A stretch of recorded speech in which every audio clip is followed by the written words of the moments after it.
Visai bieži es saņemu jautājumu par to, kā iemācīt bērnam lasīt.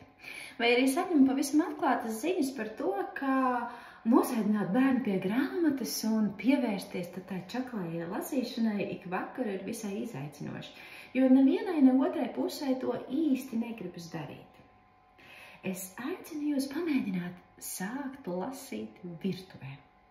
Virtuve ir brīnišķīga vieta, kur pirmkārt mēs varam uzsākt kvalitatīvu sarunu, jo jāatzīst, ka mums ir jāmācās arī sarunāties vienam ar otru. Katru reizi, kad es ieraugu kādā kafejnīcā sēžam ģimeni, kura skatās katrs savā telefonā, man sažņautās sirds.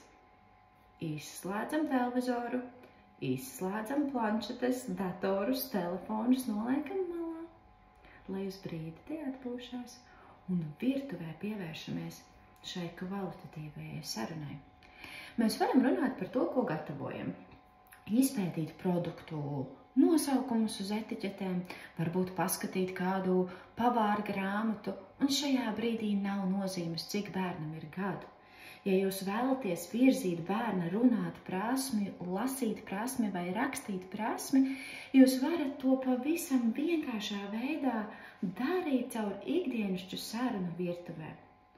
Un tikai maz drusciņu pieslēdzot spēles elementu, mēs šo būšanu un vienkāršo gatavošanu virtuvē varam padarīt maz druscītiņu jau tādu jēgpilnāku un interesantāku. Piemēram, tajā brīdī, kad ir jāklāj galds, parasti manās mājās bērni tiešām palīdz uzklāt galdu, mēs varam nevis mutiski teikt, lūdzu, uzliec uz galda 4 dakšas, bet mēs varam šo vārdu uzrakstīt. 4 dakšas.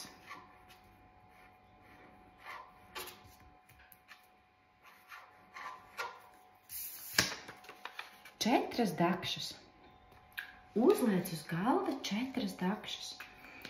Bērns izlasa šo vārdiņu un aiziet to izdarīt. Ticiet, man bērniem patīk tāda spēle. Lapiņu vēl var tā aizlocīt ciet, tad viņiem liekas, ka tur kaut kāds noslēpums iekšā.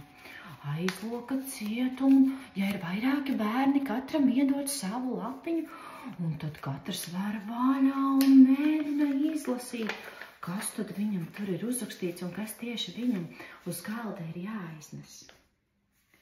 Šādā veidā, spēlējoties, mēs varam pavisam ar vienkāršiem spēles elementiem panākt to, ka bērnā rodas šis lasīt prieks.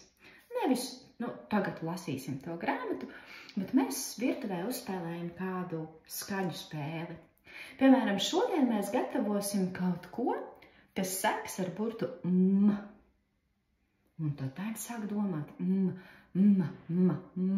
makaroni. Jā, tev ir taisnība, mēs šodien gatavosim tavus mīļākos makaronus.